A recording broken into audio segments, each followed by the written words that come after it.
Well, thank you guys. Can everybody hear me okay? So I have the mic placed? All right. I'm usually a pretty loud talker anyway, but so thank you guys for inviting me out here tonight. I hope that this is informational and fun for you guys. I don't really like to do things too formally, so feel free to just jump in with questions as we go. I'm going to kind of take you guys through my life from the time I was born on the farm. So we're going to talk about the farm, what an average day looks like there, and then as I grew up, how my involvement in the farm and agriculture kind of progressed. And at the end, if we have time and if you guys are interested, I knew that you were supposed to have a kind of a health and wellness session tonight. So I did, while I'm not a dietitian, I like food, and my background is in marketing. And so I tried to pull in some marketing, kind of tried to connect the two, marketing and food. So we'll kind of bring that in at the end. Like I said, if we have time, if it's of interest to you guys. If not, then we'll just keep moving along. Sound good to everybody? Yeah. Perfect. So I'm actually the fourth generation on my family's farm.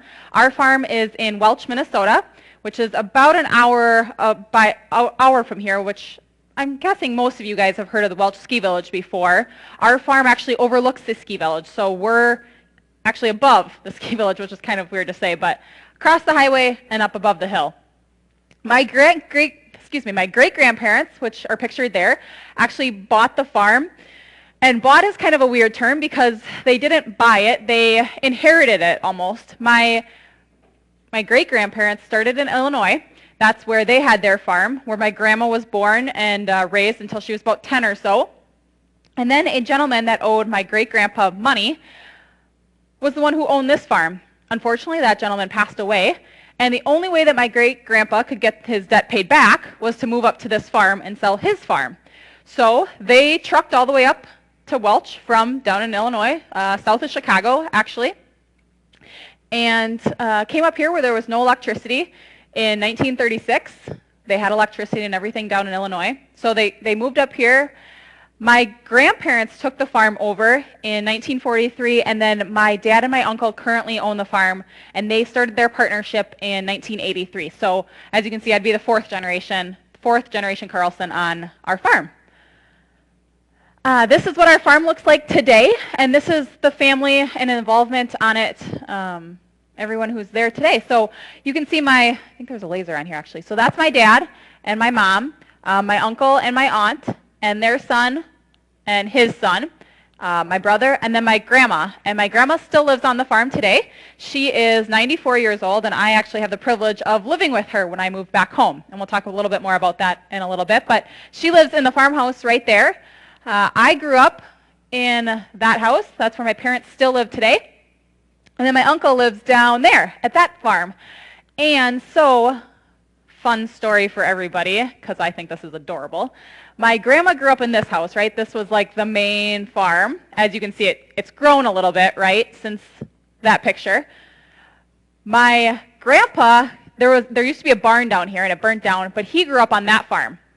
And so they didn't know each other growing up until they started dating and were married. So kind of fun story that my grandpa grew up there, my grandma grew up there, and now our family is still there. So I don't know, I think that's kind of a cute little love story.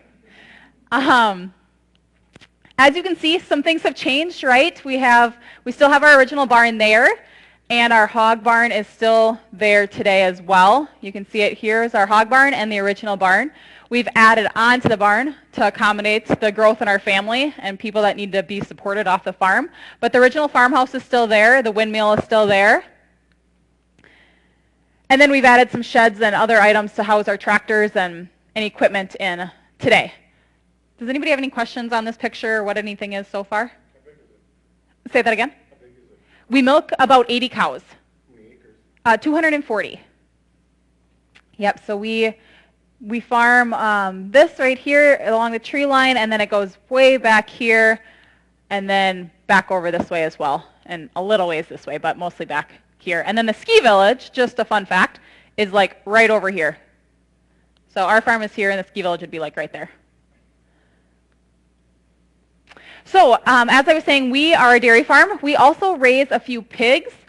My uncle kind of has, it's more of a hobby for us really than anything. We milk about between 80 and getting closer to 90 cows right now.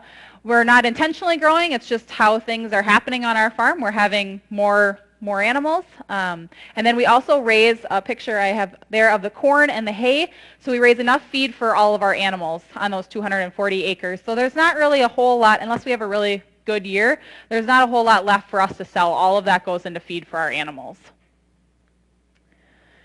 So as you can see, I started with the cows pretty young. I started showing when I was only 3 years old, and I enjoyed being out there every season that there was. So I really loved the cows growing up.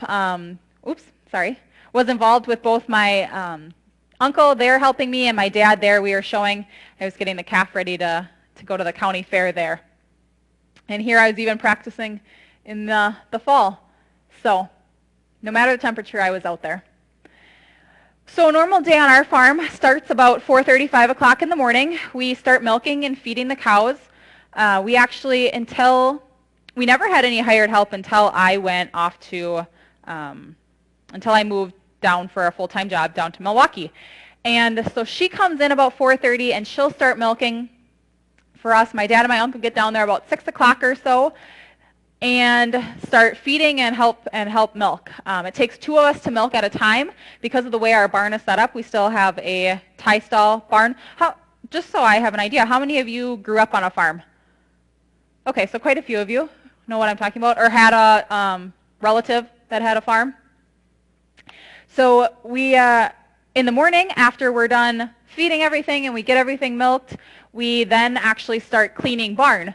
And so we do that every day. We scrape down all their mats, we scrape down the alley, and put it all into a big lagoon. So you can see my dad is tilling up right there. Actually, he was just doing that this weekend. So these pictures are kind of fun. And then my uncle is planting corn there. So my dad and my uncle have different roles on the farm. They're very specific roles. My dad does all the milking. My uncle does all the feeding. And my dad does all the bill paying, and my uncle typically works with all the genetics and the breeding on our farm. So it's kind of unique that the way they've worked together. My dad has specific roles in the field, such as tilling, and my uncle does the planting. My dad usually does the harvesting. So anyway, back to our kind of day here. Usually after we finish up all this, it's about 9:30 or so in the morning, and that's when we'll come in and we'll have breakfast. And then we kind of take the afternoon, morning to do different projects like planting, tilling, working in the field, cleaning things up, whatever. There's always something to do, right? Never fails. And then we start again about 4:30 at night milking cows. This was just a picture that kind of a unique picture. I don't get it very often, but this cow had just had this baby calf. So she was just born. As you can see, there's still a little afterbirth on her, and the calf can't even stand up yet. It's so little. So here's just some pictures of everything going on. This is the inside of our barn. You'll see one unique thing on our farm is that we actually use newspaper to bed our cows. So we use we pick it up from a newspaper company. We bring it home with us, and then we have a machine that chops it up and shreds it, and that's what goes underneath all the cows here, so they have something comfy and soft to lay on. So they have mattresses, and then there is a layer of newspaper, so that helps keep them clean, and it gives them a little extra cushion as well. The nice thing for us is that not only is it nice and comfy for them, but it breaks down with their manure. So all of our manure gets spread out on the field, and you'll see in this picture here, my dad is actually getting ready to haul some manure. He's loading up our spreader. And the manure breaks down along with the newspaper, and it gets pumped out into a lagoon that we put in just a few years. Oh, I suppose it's been almost 10 years now. We've had it. And then it actually gets, we just finished this last weekend, it gets brought out into the field. And not only does it get spread like this one, but we have we hire some neighbors to come and help us out, and they actually knife the manure right into the field. So they pump it into the ground so we don't have to, so we can be more precise on where our nutrients are needed. So there's some really cool technology going on in agriculture, and this is one of my favorite ones. We can look at the field and see where, especially because of where we live, there's so many hills and valleys. It's very hilly out there if you've ever been out to Welch. And so the unique thing is that we can see what areas of the field need different amounts of fertilizer, and we can apply it precisely based on the tractor and a GPS. So kind of a fun fact.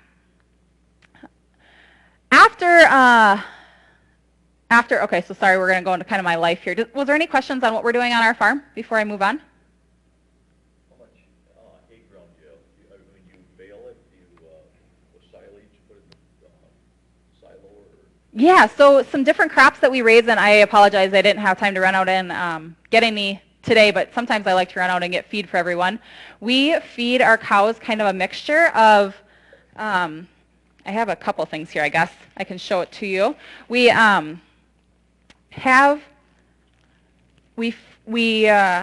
with our hay, we do what we call baleage, and we also do dry hay. So baleage is essentially wet baled hay, and we take it, I don't know, maybe you guys have seen like the marshmallow looking things out in fields before. That's what that is wet hay baled. And so the nice thing about that is we can wrap it, seal it, and it ferments itself. And so it's really great because, as you know, especially this time of the year, like today, you never know if it's going to rain or not, right? Or how long you have until it rains. So when we used to do just dry hay, we would need almost a full week in order for that hay, from the time we cut it to the time that we would bale it, for it to not rain. Well, June, July, and sometimes even in August, that's really hard to get a full week where you're not getting any rain at all. So we do a lot of baleage. That's become really popular at our house. We also feed our cows, this is some protein. So they get a mixture of protein. We actually do our own, let me try and set this all down. We grind our own mineral mix for them. So it includes oats, some dry corn, and then mineral. And if you guys don't mind the smell, I'd be happy to pass this around. You guys can take a look at it if you want. It's not going to smell the best because I've had it a while. Yeah, yep, so they'll eat all of this stuff just as it is. This is their feedstuffs. And then this last bag I have here is cotton. So this is actual cottonseed, and we mix it with fat in our specific diet. So we actually work with a nutritionist who comes out to our farm. There you go, you can pass those around. You can feel free to open it up and feel it. I don't know if the outside might not smell very good because it was, but the inside is okay. That one is the mineral. Yep, and then we also feed, and I don't have it with me, but we feed a high moisture corn actually, and so we harvest it off the field when it still has some moisture left in the cob. And it's really nice for the cows because just like us, we don't like to eat our cereal dry, right? Cows can only digest so much dry matter, and so that's another reason that we like to do this high moisture hay, is because they enjoy eating it, just like you like to put milk on your cereal. I think that's a cottonseed. Let me see. Yep, this one is the cottonseed. So there's cottonseed in there, and you'll see that there's some fat in there as well. Yeah, so we actually take the cottonseed, so you use cotton in your clothes, but then we are able to take and utilize the cottonseed for our cows. So sometimes people don't realize how we can utilize these things that would not be able to be used otherwise. Just like a... I'm not sure. We've gone back, and I think it's a plant.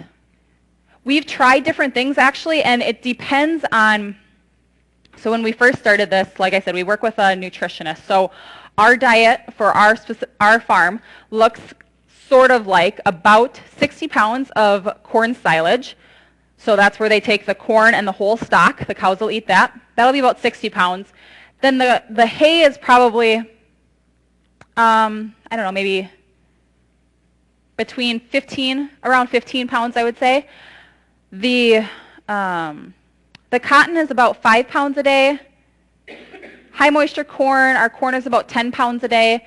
Our protein is about 10 pounds a day. And then our mineral mix is probably 5-ish pounds a day. The protein is like a soybean. So it's, yep, just a straight protein. And yeah, go ahead. Do all the cows get the same amount of food? They do.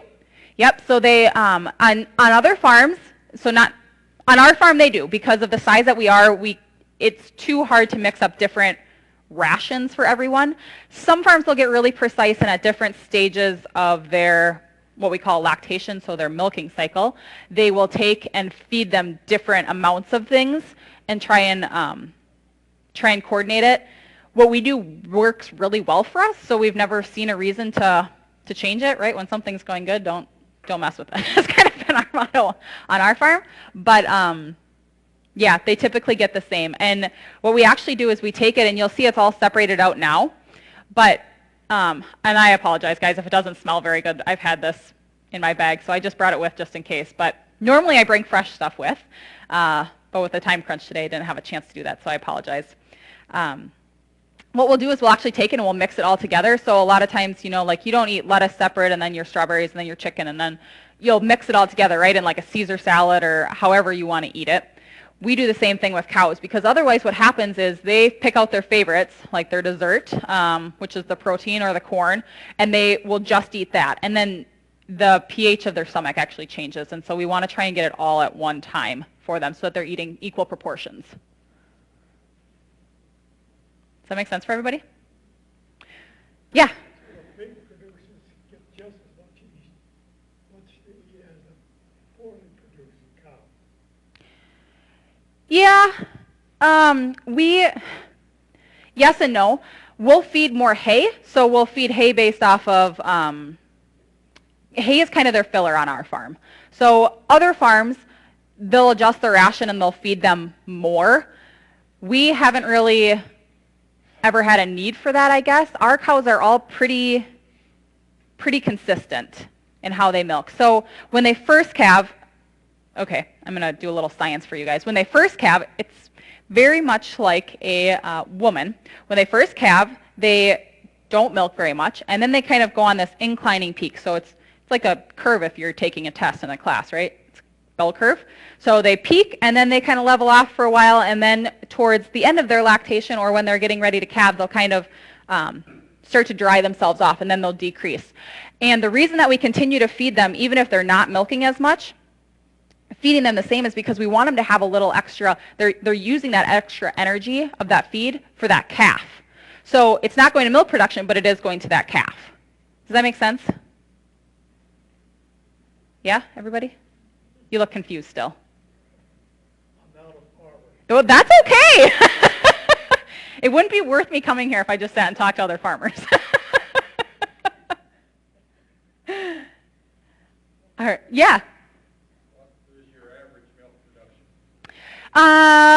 Right now, I don't know what it was on our last test, but typically it's right around 80 pounds. Yep, 80 pounds a day. Your lactation period. How long do they milk? In a perfect world, they'd be about 305 days. Used to be 15 to 18,000. What was that? Used to be 15 to 18,000 for the lactation. Okay, so yep, so for the full year, our herd average is probably about 26,000. We'd like to see it a little closer to 30. Maybe it's, yeah, right around 26 I think it is right now. It has been closer to 28, but that's where we are right now. So they'll milk for 305 days. And just so you guys know, not only do we have and measure the milk, how many pounds they're producing, but we also measure the fat that they produce and the protein that comes in that milk as well. So when you see skim milk or 1% or 2% or whole milk, the reason for that is because we as farmers are trying to get more fat into the milk. So we get paid based off of not only the pounds of milk that we sell, but the components, which are considered the fat and the protein, are the two big ones for us. And especially now with protein, because everybody wants more protein in their diet. Yeah? How long is your average cow in the herd before you call? That's a good question. I would say it's somewhere around 5, 6 years probably they are, maybe 8. I know we have a couple in our herd that are over 10 years old. They just had their 10th birthday last December, I think. So one of them was my show cow, so that's kind of fun. You have to remember with cows that they grow faster than people do, right? And they wear out faster than people do. So they calve when they're born. They're already almost 100 pounds when they're first born. And they grow to be about 1,500 pounds. And they do that in 2 years. So I always kind of estimate that a cow, and 2 years is about when they'll have their first calf. So I like to say a cow, you relate a dog to 7 years for every human. So I say kind of a cow is like 10 years or so. That gives a estimate. Yeah? Your cows get tested? I mean, some herds, they test them. I don't know Yeah, they actually come out every month. Yep, every month. And that's pretty common now, is to have someone come out and test your milk every month. So what he's referring to is we'll have actually someone come out to our farm and take a sample of every individual cow on our farm. They'll take a sample of their milk and they'll run it through and it'll tell us how many pounds they're milking every day. It will tell us how many pounds of fat that they have, what their percentage of their protein is of the milk, and different things like that. What else? Any other questions? Yeah. You sell your milk to a co-op, who you sell your milk to? Yeah, so our milk goes to Ellsworth Creamery. We've been selling, to Cheese Curds. So ours goes to Ellsworth, and we've been selling to them for about a year now. I think it was a year in January, so almost a year and a half. And we're really happy with them. We like them as a co-op, they're really supportive of us, and they're really good to work for, so we're really happy we made that switch. Yeah? It is. So there's a lot of volatility in all of agriculture. I can't speak to a lot of other sectors of it, but I can a little bit if you guys are interested to the financial area of the dairy industry.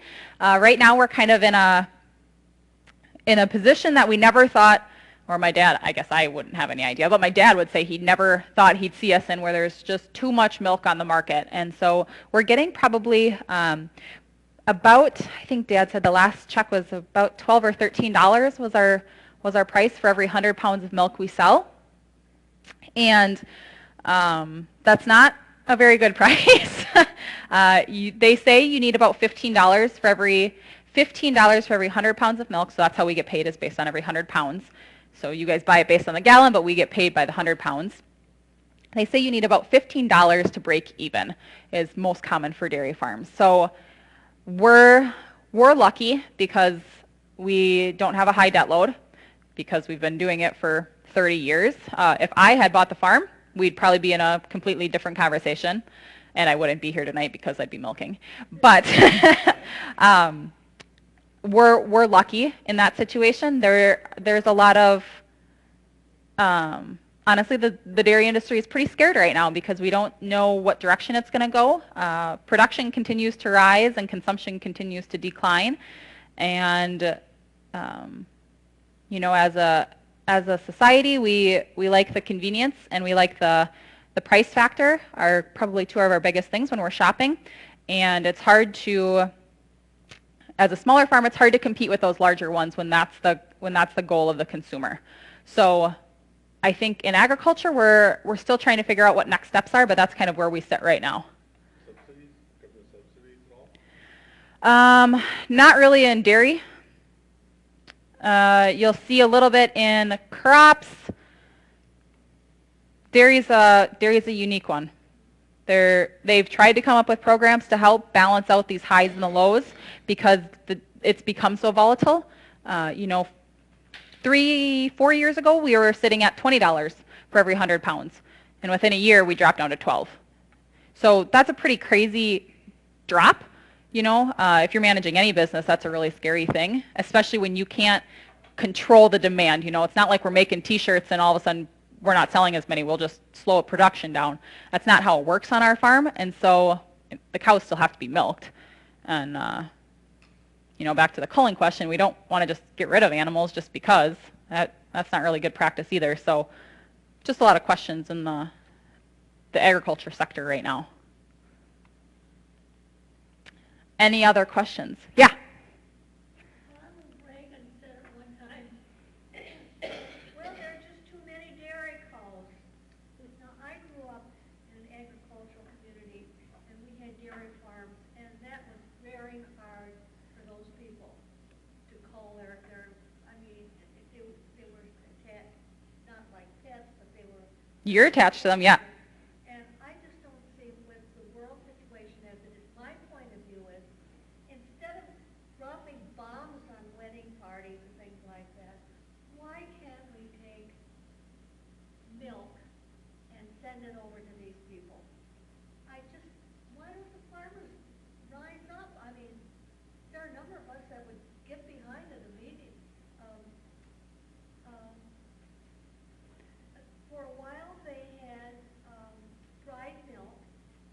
send out to people, but then the people would, the water they mixed it with was not pure, was not clean enough.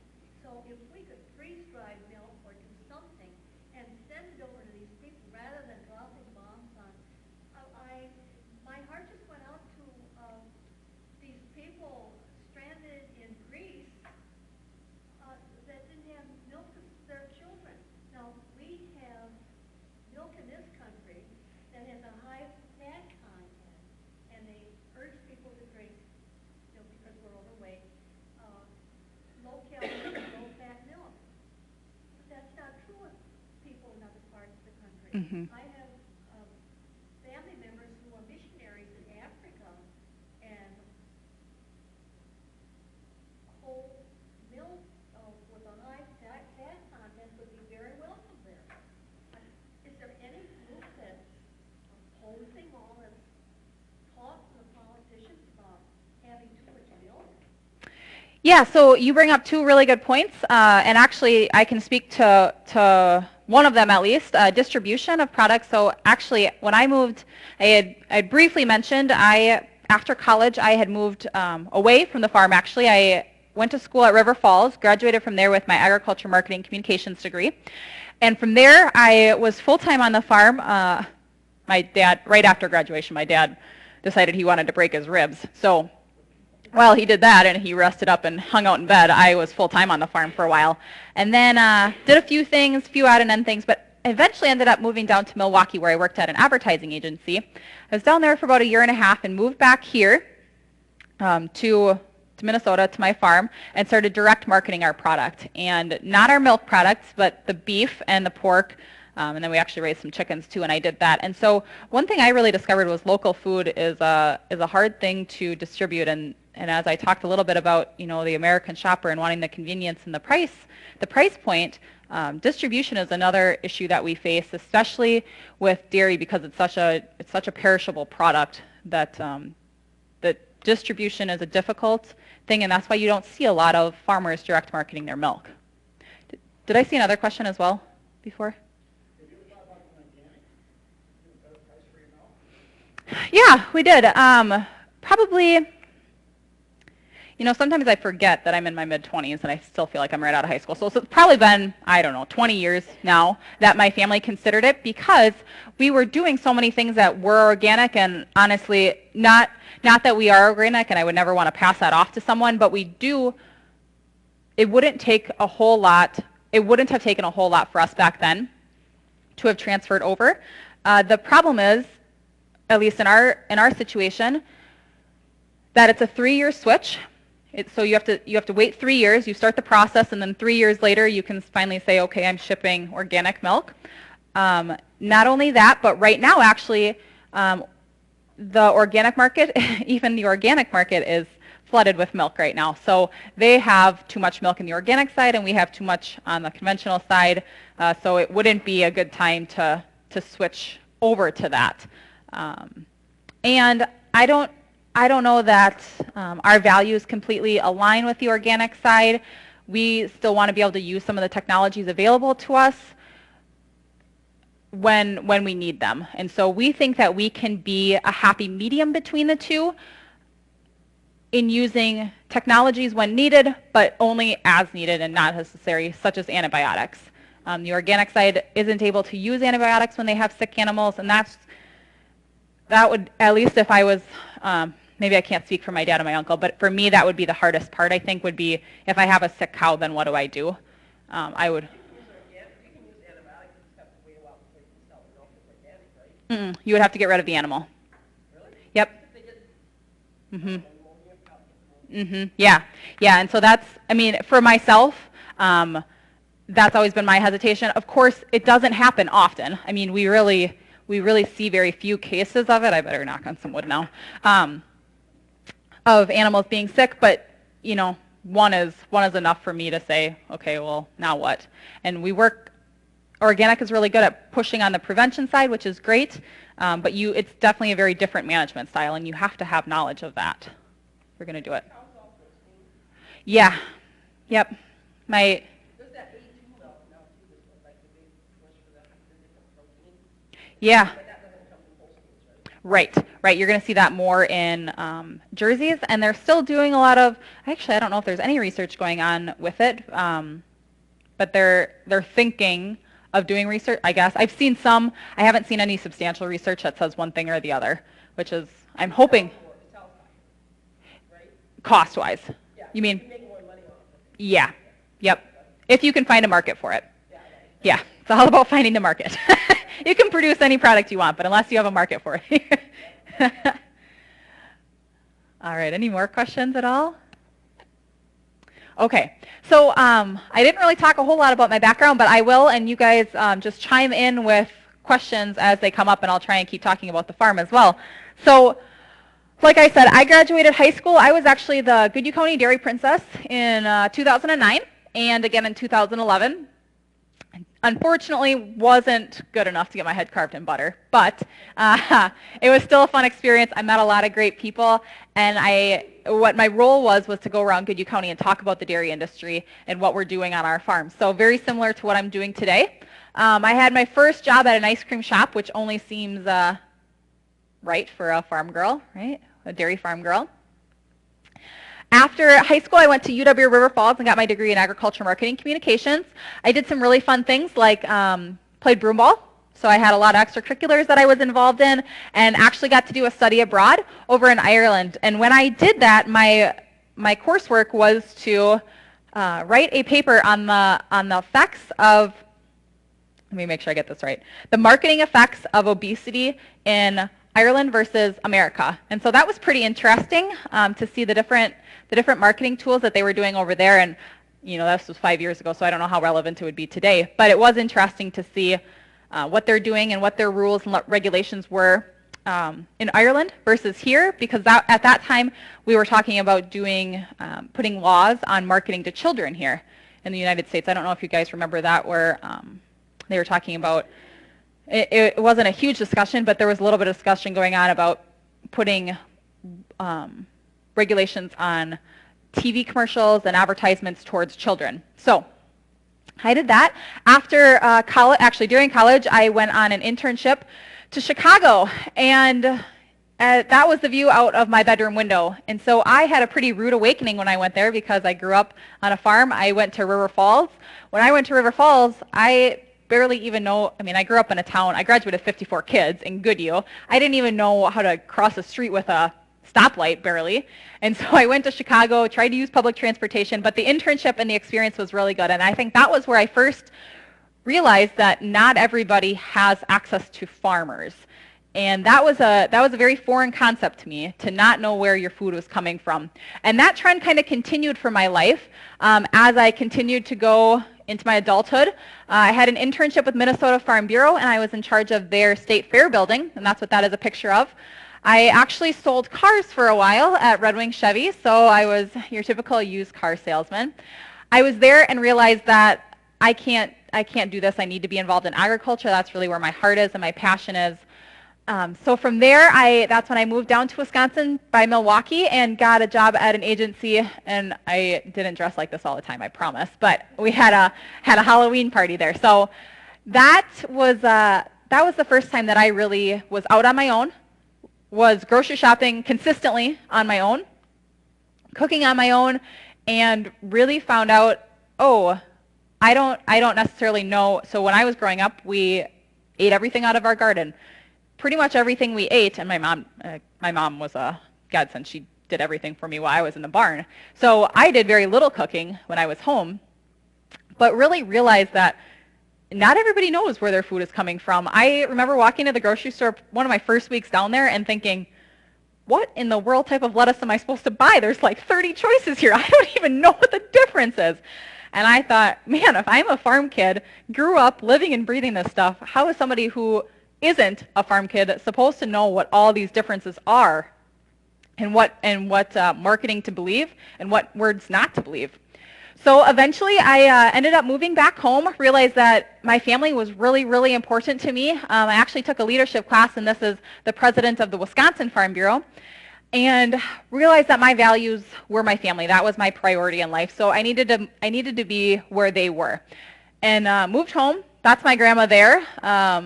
probably 2 years ago, so she was 93-ish there. Still rocking it, still living on her own, and like I said, I ended up moving back in with her because, you know, it's not cool at 25 to move in with your parents. So grandma's the next best option. I did chores. I was milking cows. When I moved away, I milked cows, but when I moved home, actually I started helping my uncle do more of the feeding. So I really took care of the calves, the nutrition work of the cows, and then gave my humble opinion on milking.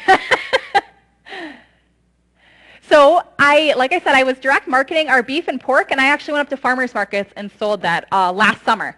And I really enjoyed that. I had a lot of good conversations with people on what they were looking for with their food and trying to make that connection. And it was actually, you know, I think they learned a lot, but sometimes I think I learned more from them on what people are looking for. And I really learned that we as farmers need to start listening to our consumers. And so that's why I enjoy going out and speaking to groups like you, because I want to hear what's going through your head and what questions you have and how we can be doing a better job on our farm. Because in the end, you guys are our consumer and we're producing our product for you.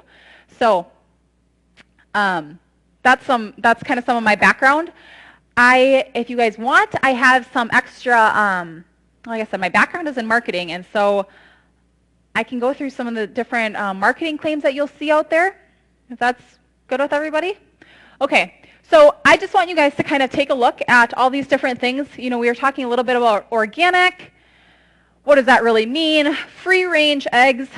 You know, all of these, I want you to just really pay attention to all the different words that are up there as these different products come on the screen, and I'm sure you'll recognize a majority of them, right? So we have our raised without antibiotics, we have our free range, we have organic, we have pasture range. So not only are they free range, but now we have pasture raised, and they're happy, and they're happy hens. And we also have a natural with no preservatives, uncured, and all natural taste. So not as a natural choice, but it also has all natural taste. And then on top of it, it's 100% natural. So you know, whatever that means, right? Then we have our Tyson again there. I think this one was a 100% all natural. Did you know chicken couldn't be natural? So this is no hormones or steroids added, right? We see that pretty often.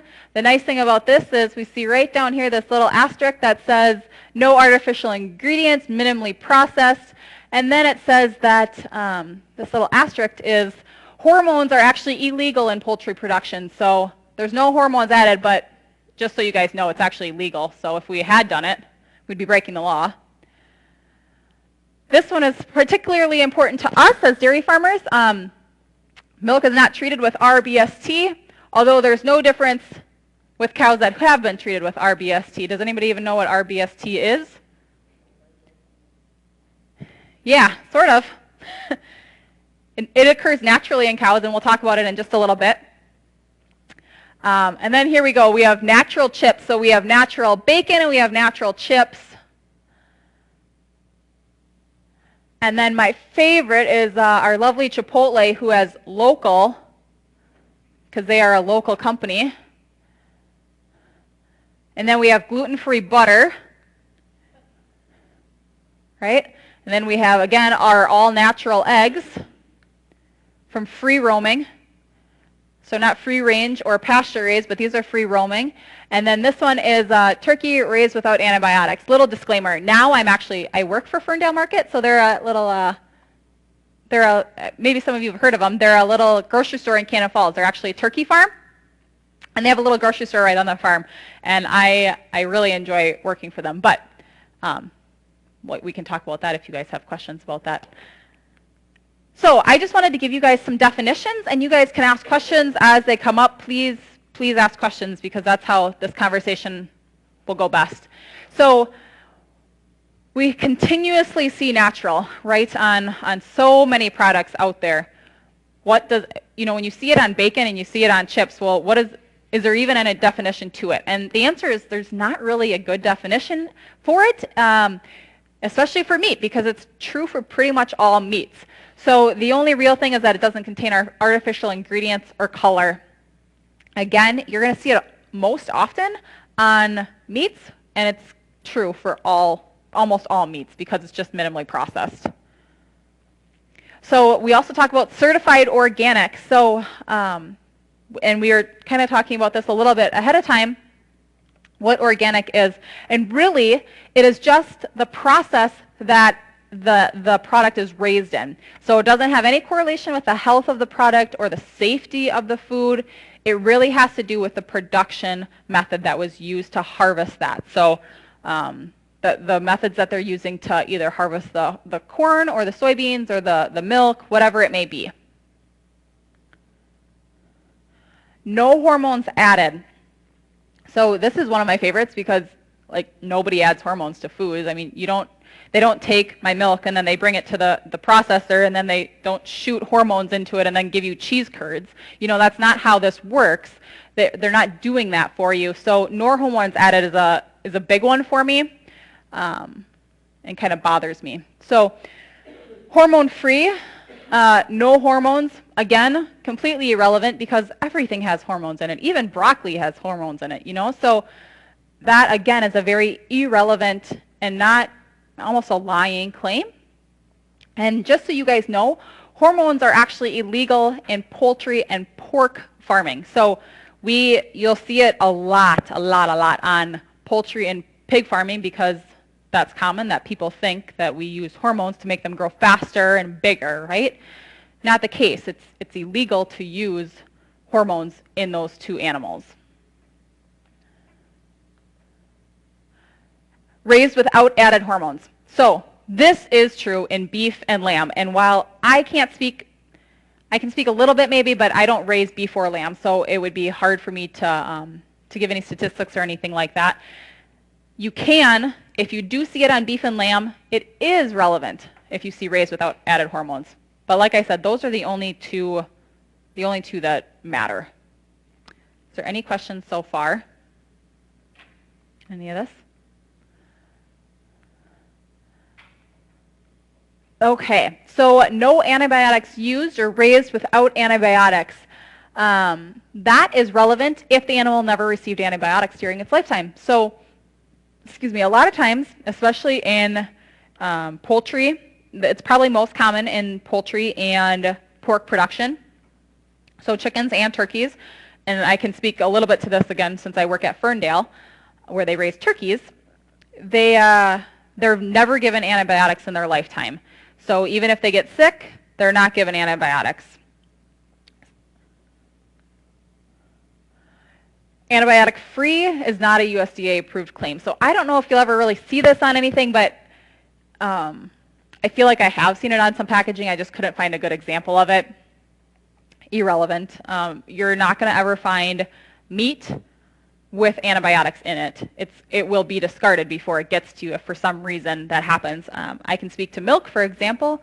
We test milk when we give our cows antibiotics. We have a withdrawal period, and it can vary on every different antibiotic that we have.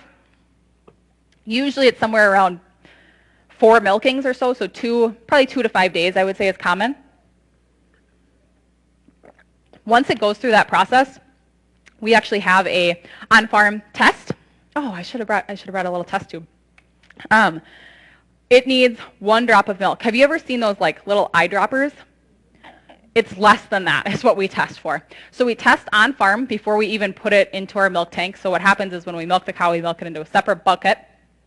The bucket gets dumped and dumped and dumped and dumped until we test it, and it tests negative for any residue. And like I said, I mean, the milk is less than the size of my pinky fingernail that we test. So then it goes into the tanker truck. When the truck comes and picks our milk up from the farm, they actually take another sample there of our farm-specific milk. When he gets to the plant, they take a sample of the milk and they test it before they even unload that tanker, that milk truck, into the plant. And then they'll test it again once it gets into the plant. So it's really sometimes, and myself included in this, I think we take for granted how safe our food system is and how free it is of residues such as antibiotics. Yeah? What's your most common antibiotic you give the animal? I mean, like a penicillin based? Yeah, probably penicillin is pretty common on ours. Yeah, we don't use it a whole lot, to be honest with you. This time of the year, maybe a little bit more common because of the mud and dirt that they're getting into and how wet it is out there. You know, even for like our calves. So meat also goes through the same withdrawal period. But I remember for our calves when I was diligently helping with them, we had one sick calf that we treated, maybe two. We had two that we treated in the entire year. You know, so it's really, and that's out of, you know, 80 to 100 calves. So it's really not as prevalent as people think, at least on our farm. You know, I'm speaking to our farm, I guess. I've worked on others, and I would say my experience is very similar. GMO-free. So this is becoming a pretty big thing, and my dad actually sells seeds, so I'm a little familiar in this area, but my specialty is really with the animals and not so much in the plants. GMO-free is an interesting one, and there's a lot of questions going on, especially when it comes to things like milk, because if the animal eats GMO feed, corn, does that make her milk GMO? Especially because there's not really any like testing that you can test after the fact that it's harvested. There's no difference to it. How do we know? How are we going to claim that? Are we going to claim it as GMO free? Is it just GMO free regardless? And so those are discussions that are happening in the agriculture space right now, because this is something that people are looking for. In my opinion, it's a little sad to see that we want to go backwards in technology, but anyway, those are just some of the conversations that are happening. Does anybody have anything specific to GMOs that they want to ask about, as long as I'm here? Okay. Grass-fed. So this claim is kind of being scrutinized right now, and they just changed the legal meaning of it. So I don't have that available. I know one of my friends who sells to Organic Valley. Grass-fed means that their cows have to be grass-fed all year round. So in the dairy industry, I think that it is strictly grass-fed. A lot of times, though, you have to be careful. I guess I would just caution on what they mean by grass-fed. Local. This is a really big one for me. And as what I tried to be, a local food producer, it's a little frustrating that there's not a definition for it. So Chipotle I had up there was a really good example, because they say that they're a local company. However, they buy a lot of their product from Mexico. They couldn't get it cheap enough here in the United States, so they went to Mexico and they started buying it. And that is frustrating. So I caution you I encourage you to buy local if it's local. The thing I love about Ferndale is that we really work to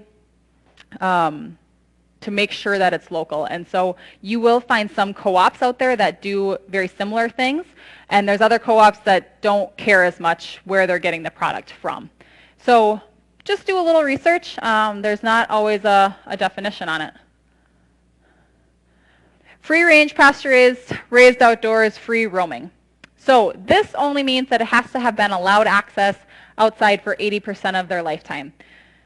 Now, I would say that, like anything, people use it to their discretion. So there are rules and regulations on how much space they have to have when they're outside, especially with ranging animals like beef and dairy. Maybe your chickens are poultry, I would say, is a little less relevant, only because they're not ruminants, so they don't need that grass to be able to grow and to produce. They need the protein. They need other feed to be able to grow. But if they're truly free-range pasture raised, there's a lot higher omega-3s than omega-6 in the egg fat of the meat, which is pretty healthy. Yeah. Yes and no. There's a little controversy. It is higher. The reason I'm saying yes and no is because the level of that is still small in comparison to like fish. So yes, it is higher. How much higher is the amount that it's higher really significant? And that's up to your own discretion. And if you compare it to fish, you can't eat much fish Right, and yeah, and I don't know a lot about fish farming, but I just from the studies that I've read, you know, and as we make decisions on our farm, and especially when I was direct selling beef, we keep them out on pasture, but we also feed them corn so that they can grow and mature, because as their stomachs, you know, just like us, we need a balanced diet. So do, in my belief, so do animals. Just understanding how their stomach works. I think that is all. So, are there any other questions that anyone has? I'm finishing pretty early. Yeah. Farm your size, are you inseminating your own cattle? I mean, as part of your operation, someone inseminates, breeds cattle. Yeah. Yep. So we utilize a practice called artificial insemination, and we do that for a few reasons. Mostly it's safety. Quite honestly, I can tell you of some really bad experiences that I've had with. We don't keep a lot of bulls on our farm, so essentially what happens is on our farm the bulls get sold to our cousin, and he raises them out to be steers and finishes them out for meat. All the girls, the heifers, we keep those, and those get to be raised for dairy cows. So we sometimes will raise a bull up for a neighbor if they want to use, you know, we have 2 neighbors that still utilize bulls on their farm and don't use artificial insemination. We'll raise them up. I can tell you from experience they get really mean really quick at a certain age, and they'll turn on you really fast. And I remember last summer I was feeding, and I went out to dump feed for the he was with some other heifers his own age, and I went out there and he just continued to follow me around. He would put his head down and would come up to me, and I got out of the fence and he just stood there and watched me. And I went down the barn and I told Dad that was the last day I was going in there to feed him. He could do it from now on until he got rid of him. So biggest reason is safety for us, and for the cow's safety as well. You know, having a large animal when they're full grown jump on a cow can be harmful to her. And then also for genetic purposes, actually we can see based on the offspring that one bull has had, and based off the offspring that a cow has had, and just by looking at the two, we can try and breed them so that their traits match, and so that we can get more longevity out of a cow and better production. Yeah. I was listening to an article or a program today that said that the dairy farmers are being impacted a lot by the food, like the almond milks and the soy milks, orange juice, and calcium, instead of going right to the source of food that naturally contains calcium, like your milk products, that so many people are trying for an alternative product. Do you, in your marketing, do you kind of keep up with that and have a comment about alternative milk products? They said on the program that that's what dairy farmers need, is to have some sort of a marketing plan that will get people more interested in the original calcium-rich food. Yeah, I think as both a dairy farmer and a marketing major, it's frustrating for me to see. It's frustrating because there is marketing. I am very open to people having their own food choice. I think it's wonderful that we have so many choices in America, and that people are able to choose and have those options, and to be able to eat what you can afford. It frustrates me when there is fear put into marketing, which you see very, very often. I'll pick on Chipotle a little bit. They are known for being fear-orientated and in their marketing. And if you pay attention to different marketing claims, you'll start to notice them too. Specifically, the almond milk and the soy milk is frustrating because many people think that they are equal to each other, and that the plant-based milks are better for the environment. Maybe is one example. And not everyone thinks this way. Of course, it's just one example. As a dairy farmer, that's frustrating because they're not equal. The protein levels are very different. The calorie levels are very different. The fat levels are very different. And depending on which one you go to, they're all, some have higher fat, some have lower fat, some have higher protein. The point being, it's typically all fortified. The other thing that you'll see is in order to absorb calcium in your bones, you have to have vitamin D to go with it. And sometimes you'll see in those type of products that they add the calcium, but they don't necessarily add the vitamin D to go with it. We're lucky actually in dairy products, they've started even adding extra vitamin D into them because people are not getting enough vitamin D in their diets. And that's been happening for many years. So it's a little scary to think that people are turning away from a very natural product, very, very minimally processed, I mean, minus the pasteurization and homogenization, very minimally processed, to something that is almost completely processed.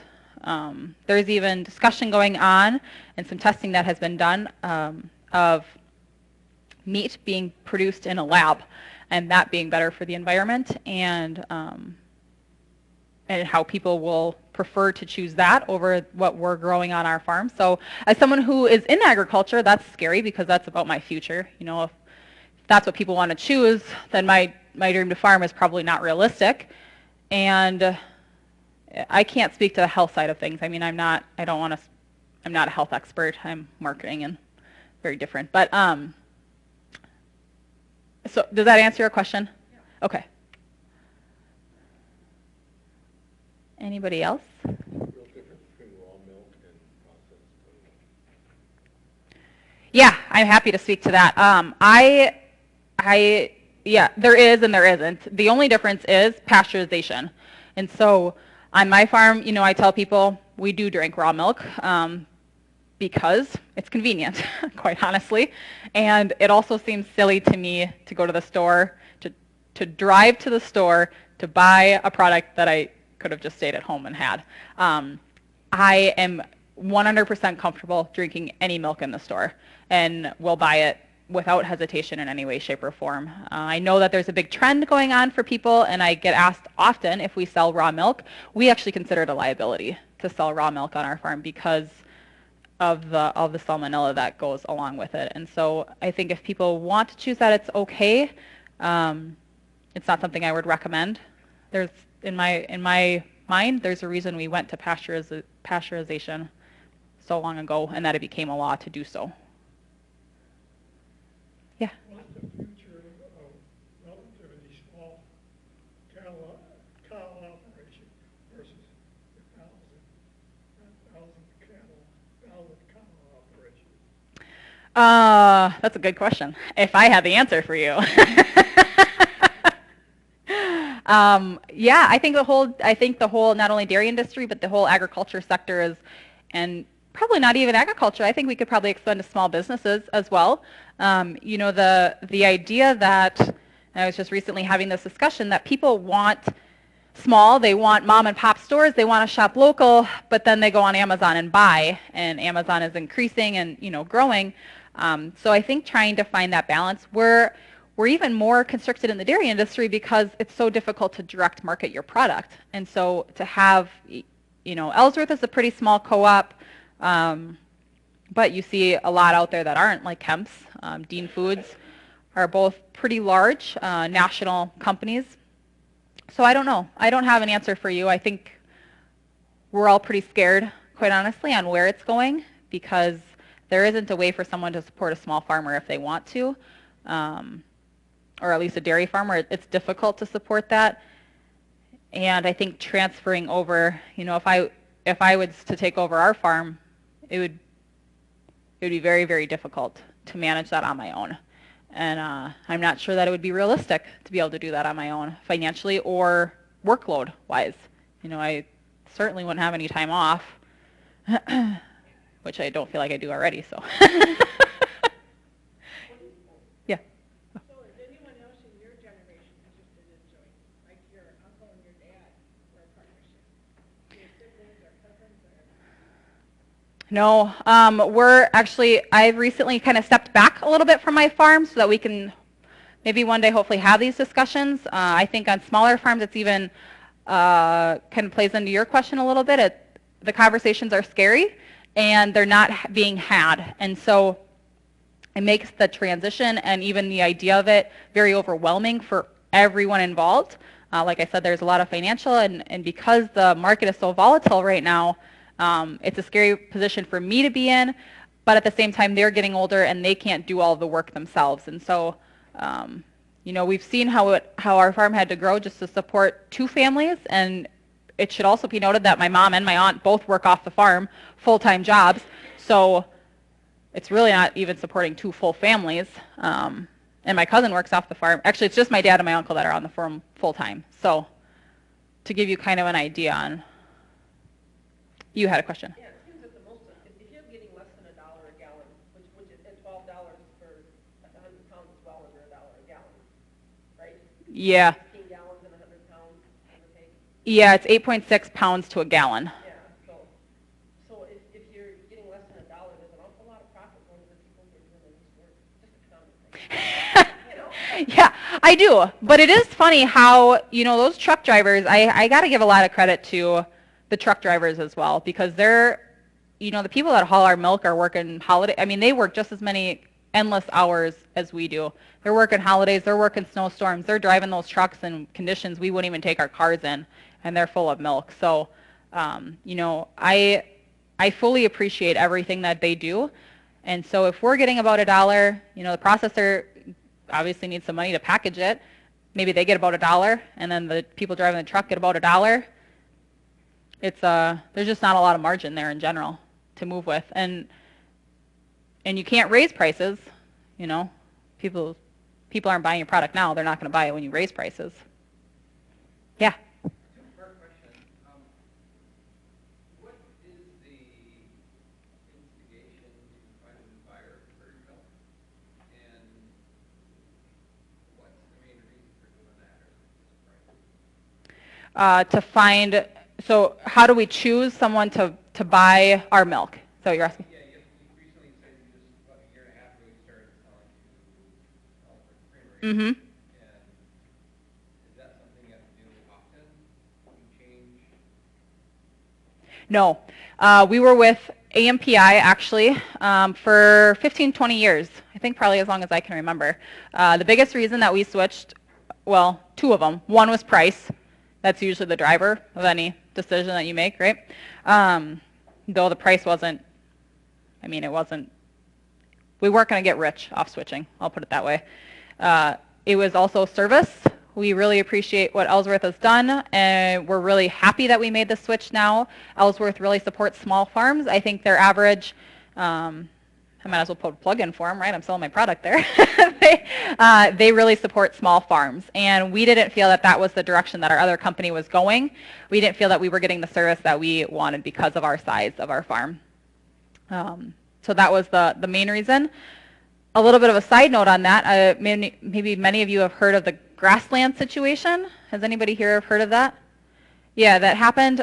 So because of, and I'm sure a lot of you have heard of the trade deals that are going on in America right now, with the new president and everything that's happening, Canada actually decided to stop taking some milk from America. So one of our biggest markets in the dairy industry has been exports. And it's been really great for us until other countries started catching up to us and being able to produce as much as we were. So we were really great at what we were doing, and so we thought, well, we'll sell it to other countries.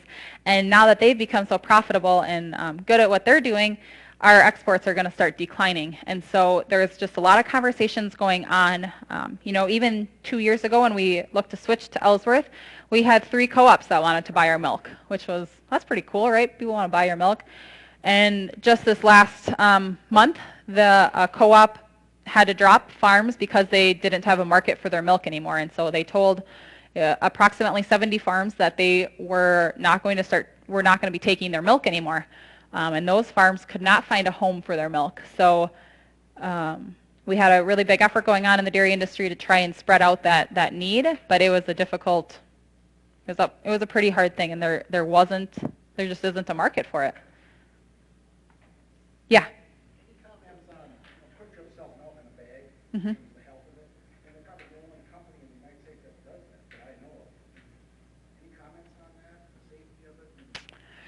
No, I don't think I can speak much to that. Unfortunately, I don't know I don't know a lot about that. Quick Trip is an interesting company, and I don't know a lot about them, but I know that there was discussion at one point that they were looking to directly buy their milk from farms, and I think they do the same thing with eggs. So, you know, just when you think that a company is small, they're no longer small kind of thing, I think. Yeah. Yeah.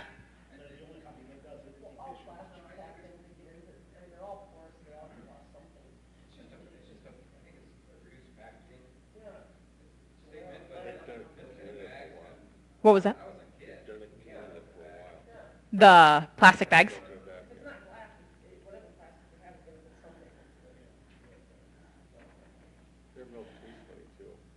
Quick Trips? Yeah. I'd like to pay the farmers a compliment because over the last 50, 60 years, the number of people supplying our food has decreased, and we're living on very economical, good quality food. Most of it is realized. Thank you. I appreciate that. And you're right. You know, we see all those food options out there, and it's really easy to scrutinize and say, I don't want this, or this isn't good for me, or that's going to be bad for me. And I mean, my grandma's 94, and she's still rocking it. She made me rhubarb bars this weekend, so that was nice to come home to. But I think, you know, sometimes I think it is nice to step back and just say thank you. So I really appreciate that. Do you have any hostility towards Margill and you know, the controversy they've been in over the years? No, you know, I try and stay out of things I can't control. We're good at what we do. I think as a farmer, it's a little difficult sometimes because it's like we're really good at raising animals, and we're really good at making food. But then we're also expected to, you know, come out and speak to our consumers, and we're expected to know about marketing, and I enjoy it. I don't have a problem with that at all. But I think it's, and you know, we have to get out there and we have to share our story because otherwise people just don't know. But it's interesting all the different roles that we really need to play as a farmer. Legislation and marketing, and so it's fun. It's interesting. That's right. Yeah. Do both farmers belong to the co-op, or do they just sell to the co-op? We belong to the co-op. It is actually a federal law that you have to belong to a co-op. So not all processors are co-ops, but you have to belong to a co-op. Do you sell to the co-ops you belong? Yes. Or can you sell to others? Nope. Yep. We sell and belong to Ellsworth Co-op. And then you get like, Dividends. Yep. Yeah. Yeah. Ideally, when there's profits, we do. You said your dad sells seed, and you like have a seed store, or you sell your own seed off the farm? Nope. So the cool thing about being a small dairy farm is you also have to be diversified. So my uncle, like I said, kind of does the pigs. My dad, he sells seed. So farmers need to have seed to put in the ground, and so he sells the seed to them. So he is a seller for Gold Country seed, like 3 different companies he sells for. So he's still pretty busy right now, but he's definitely starting to slow down. He sells for an organic company, and then actually a couple branches, a branch off Monsanto, and then like a smaller seed company. So he is much more familiar. I just never had a interest in the plant side of things. Animals have always been my strong suit. Yeah. Getting back to the subject I brought up before, you said that some of these co-ops said they didn't have a market for it. There are, right in our own hemisphere, Haiti. Every time they say that, take all that extra milk and send it down to Haiti. We've got airplanes, we've got transportation, we've got helicopters that can distribute it to, But you have to have a government program to do that because there's no money in Haiti to try, you know? Right. I'm not talking about selling it to Yeah, I know. people, How do you just get there? bringing it down there. Who's going to pay for it? I'm so sick and tired of hearing these politicians say they don't have money for that, but they can drop bombs on hospitals. You're spending our money wrong, but Yeah, I definitely don't agree with you. One of the biggest issues actually that we've come up with is, and another side note, but it's processing capacity as well. So they're working in Minnesota. It's interesting because we're not always friendly to farmers and processors. So working on getting that capacity to be able to produce and run more milk through. All of our processors right now are full bore. So any. Government could easily afford to buy up that milk and send it to Haiti. It's not a problem, it's got the transportation, you got. Oh yeah.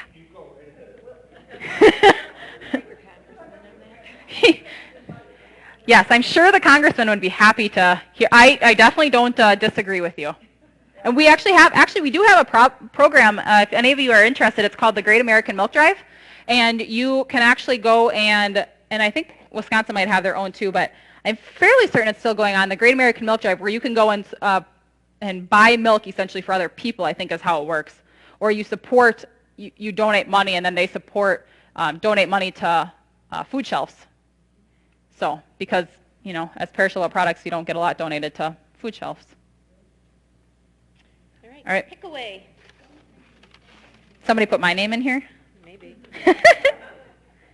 Miriam. Did I get that right?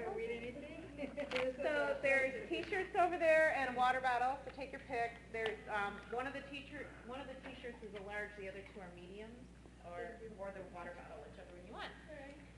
So, Awesome. Hey, next week we have John Creasel and Kevin Lund. Thank you very much. You're welcome. Thank you, guys.